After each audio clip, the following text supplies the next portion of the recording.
Welcome to Bold Conscious Connections. This episode is really directed at coaches.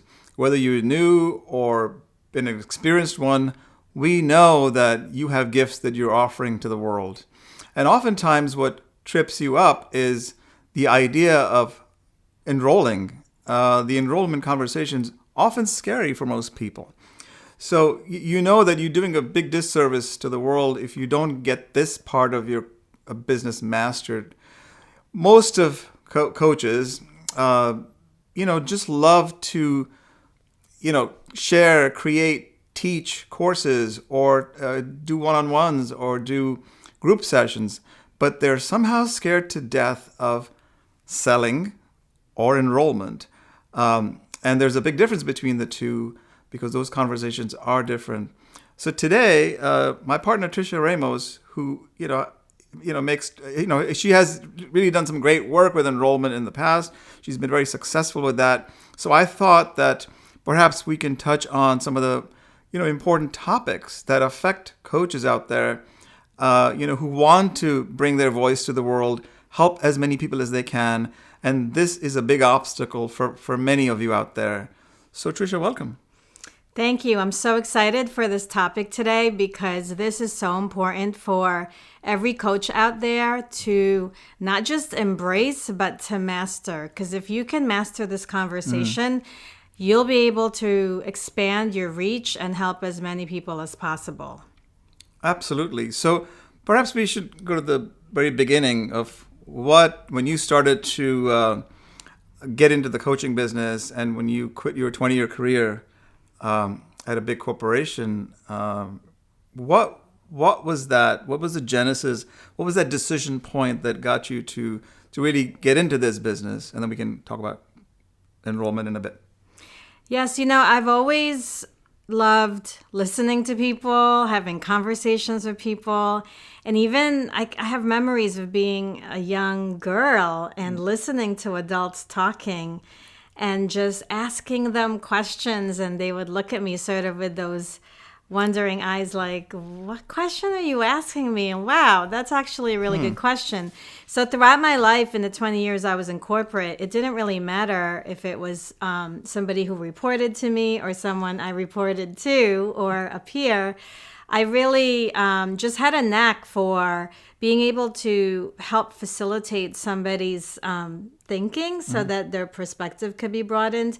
And I saw that every time and any time that a breakthrough occurred in a conversation, that it would really empower the individual in front of me and inspire them to take a different course of actions. And then that would create the results that they wanted to see. So the more I saw that, the more I realized that this is really what I wanted to do with my time, and this is the kind of work that I want to do. And I really believe in empowering people and helping them reclaim their voices so that they could show up authentically and really spread that good, positive energy that we all have inside of us and we all want as well.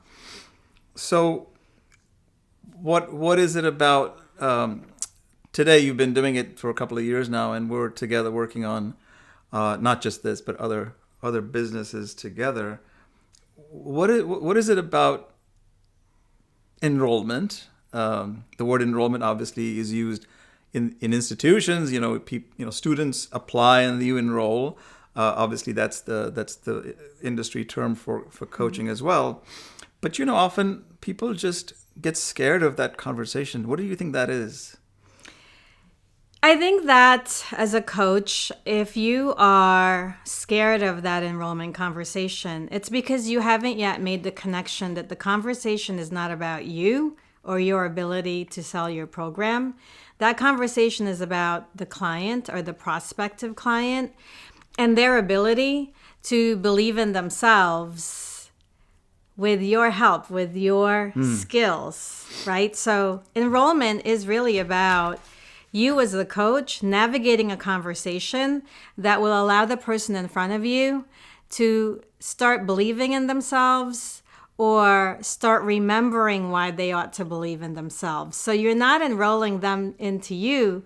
You're actually enrolling them into the best and highest vision of themselves. And that That is why I love enrollment conversations, because if I can have a 1 hour or even 45, 30-minute conversation with someone where they walk away feeling more powerful than they ever have before, then I know whether or not they enroll with me, I know that I made the most of that time and they got the most value. So in that conversation, what are you looking for? You're obviously a good listener, and you're in the conversation you're having with them, you're taking in what they're saying, and then what is it that gets them to really feel the difference in the conversation you're having with them? And I guess all coaches want that. Well, we all have conversations with people throughout the day. Mm-hmm. And believe it or not, most of the time, even though we're talking to other people, we're really only having a conversation with ourselves. And what most people do, unless you're a skilled listener, usually you're just waiting for the other person to stop talking so that you can continue expressing your viewpoint. And that is really the standard. Like, that is how the most of the world communicates. And so hats off to all great coaches out there that really make it their mission to have the other person in front of them feel heard, seen, and understood. Because most of us go through our day-to-day not having the space to be able to explore our ideas, not having the space to be able to reflect from within. And, reflections with yourself are powerful on their own. But imagine if someone was asking you questions that you weren't expecting, and how much deeper you could go if that question was asked and then the space was now provided for you to actually explore it without judgment, right? And without wrong or right. It just allows any individual to really be able to open up. And we're so busy, and we're so busy giving advice to other people. Like, I think that's the thing. Like, we love our friends and our family, and obviously they're in our lives for a reason. But have you ever had the experience where you wanted to talk about something and all of a sudden it becomes about them and what they did when they had something similar? All the time. Right. All the time. Right. But That's human nature, the way we sort of been conditioned to operate, right? Right. Because that is the other person. Most of us are in our own heads. That's right. Right. And so, as a coach is committed to actually creating that space for that other individual to come in, and for that moment, however long the conversation is, for that individual to come in and be held in that space, so that learning and that emotionalizing of the awareness can happen. I've been with you on coaching calls, quite a few of them. So I'm telling you, Tricia is very, very solid and effective in helping people improve a connection with themselves. So thank you. So in this particular environment that we're in, the pandemic and the world shut down, enough studies have shown that coaching and self-learning and really looking within has exploded. Mostly in the past, people have associated coaches with perhaps athletes, professional athletes who their coaches may not be, proficient in their particular, sport that they're coaching them on, but it's about how they conduct their business with the athlete, or with the particularly I think it's athletes where we hear most of the term used. And then there is maybe health and fitness to some extent. They call them personal trainers, but there are coaches obviously in every walk of life. And there's a lot of executive coaches out there who work with that C-suite level, because I think at certain levels of performance, those people don't get to that level of performance without coaching, without the help of coaches. Because really, when you're trying to break through barriers that exist for most, you do need help. Exactly.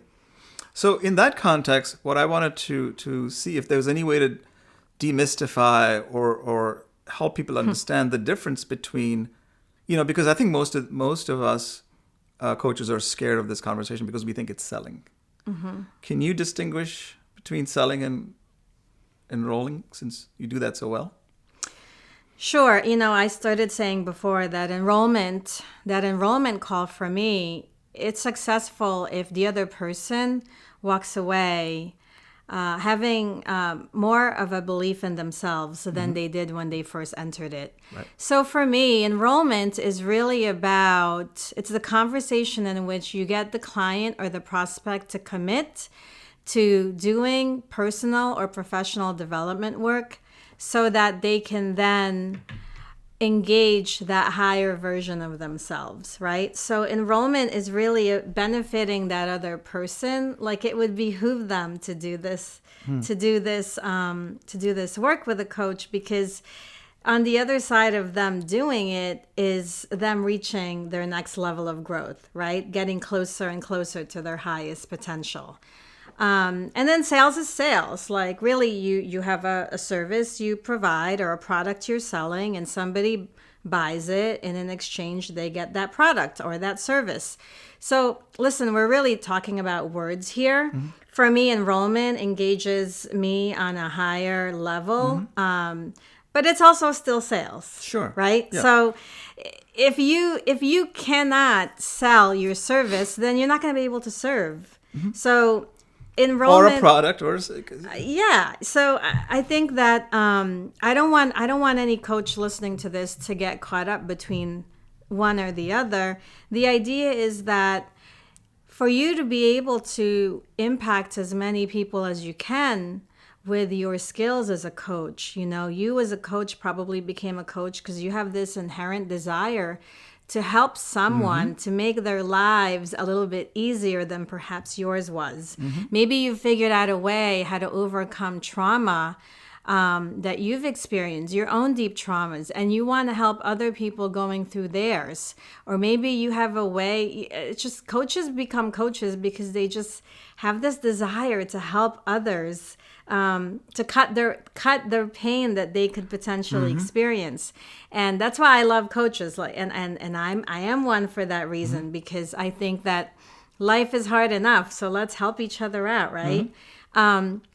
And at the same time, if you are not going to go into that conversation with conviction and your ability to do your work well, to do your craft well, if you're not going to go in there with the conviction that actually by working with you, that person's life could dramatically improve, well then why bother, right? Like why even do it? Because the thing is, that enrollment conversation, if you can actually have that conversation and cause a breakthrough in that conversation, that's the very first time you'll have the ability to show your client or the prospect the benefit of getting coaching, because you're able to demonstrate in that conversation what a shift in their perspective could mean. That perhaps the way they've been thinking about something has kept them exactly where they are. And if they were willing to look at it from another angle, it can open up a whole new world of possibilities for them. So the enrollment call is actually your first opportunity to be able to coach your client to the next level. So yeah, I was going to say, so the coaching call, the enrollment call itself is like a coaching call, or a little window into what that coaching might be like. You're demonstrating it, right? You're demonstrating. I mean, a good enrollment call is not so much you talking about your program. Yeah, that's right. It's not that at all, actually. A good enrollment call is you asking your client a lot of questions so that they can verbally articulate what it is that perhaps they've just been holding on to, or it's been swimming in their head and like crowding their minds. People will come to an enrollment call 9 times out of 10 because they're looking for clarity. So the more you allow people to be able to think out loud and to actually listen to the things that are coming out of their mouths and to invite them to hear what they're saying, the better the chances are that they'll walk away having more clarity. So it isn't about you talking about your program. It's actually you holding space, like I said, asking powerful questions, taking it deeper, and until you can hear, like, what is it that is getting in the way of this client. Okay, to then summarize, what would be the top 3 things that coaches need to get from what we're saying today and what you're telling them? So that I know there are many things you just touched on, but what would be the top 3 things they should be concerned about and get involved? I mean, we talk about this in some of our programs. You know, we have a program called Bold Conscious Leadership, and we define bold in 5 elements. And one of the elements that we define bold as is having humility. And I think the first thing here is recognizing that the enrollment call is not about you. And even though you are performing it, it's not about you, it's about the client. So if you can remove yourself and your ego and detach from the outcome of whether or not they enroll, you'll do a much better job of asking questions and listening. And I think that is probably the first thing. Yep. Start there, that it's not a reflection of you. It really is your ability to get yourself out of the center of the picture and put your client in the center of that picture so that you can serve them in that moment. So that's number 1. Number 2 is your energy. You know, are you coming on that call ready? Not just physically, but emotionally, mentally, and spiritually, right? Because if you're lacking in energy, you hear that word no the first time, or you feel some sort of pushback from the client, or you hear something where they're challenging you. If you're low in energy, it's going to be really hard to pull up your conviction, which is your ability to come across as convinced in your way, in this thing that you're trying to enroll them into. And conviction is another one of those elements of boldness that we talk about. Because, you know, I don't know about you, but some of the most influential people I know, coaches I know, they have really high conviction and they speak emphatically. You know, they are not going to shy away from an objection. So in any conversation, whether you're in corporate, you're in a selling environment, or certainly in an enrollment call, you're going to have objections as soon as you make that offer. And if it doesn't come up, you should look for it. But when you hear that first objection, the better your energy is, the more high energy you are, I would say the better chances you have of leaning into that. Like, I will often immediately notice, like, if I make the offer and the client's body language shifts or their energy, their voice changes, I don't let that go. Like, I literally, oh, okay, I just told you this is the program,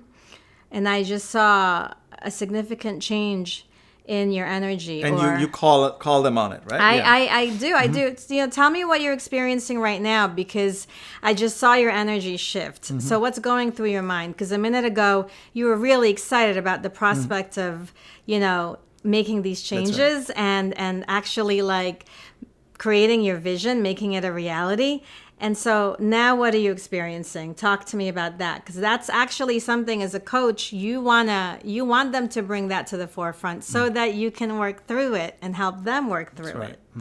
You know, and I think that if you have high energy, you will be able to tap into that. But if you are tired, or you didn't get enough sleep the night before, or maybe you're not as connected with yourself, or you're stressed about this conversation, or you're like thinking about, you know, how am I doing? Are they going to enroll? And if they don't, am I going to be able to pay my bills? You know, if you're dissipating your energy in all those directions, your ability to really zero in on focus on that client is going to be diminished.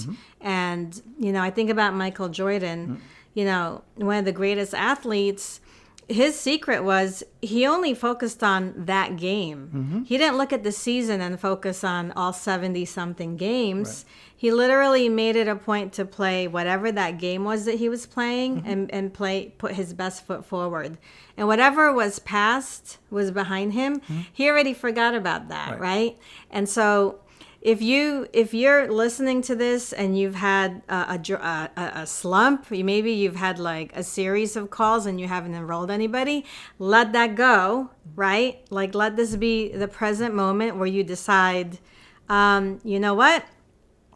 That's over. Let me focus on this conversation. And then don't worry about future conversations. Just focus on that one and get your energy right. So that's 2. That's 2.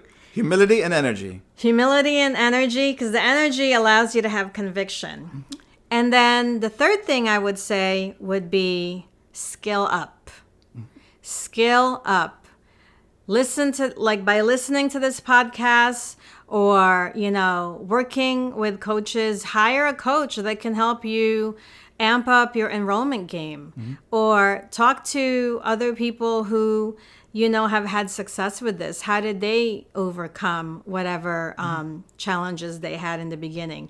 But just know that where you are currently today does not reflect your full potential. So really have the desire to get better at it, and then take the steps to get better at it. Do it. Don't just sit and watch and say, I'm a great coach. I'll just never be great at enrollment. Nah, because you're not doing the world any service if you resign yourself to that. So the third tip would be choose and decide to get better and skill up on your enrollment. Awesome. Well, that's so helpful, and it's so well comprehensively thought through, Tricia. We hope there's way more than way that. More than that. Way more. So we're giving you just the 3 tips. So how do they, they can reach us on livemasterminds.com, but what are the other ways that they can connect with us if they need to know more, they want to know more, they want to learn more, and become really, really good at it on the third point of the upskilling aspect of it? We're on Instagram, Bold Conscious Leaders. We're also on Facebook.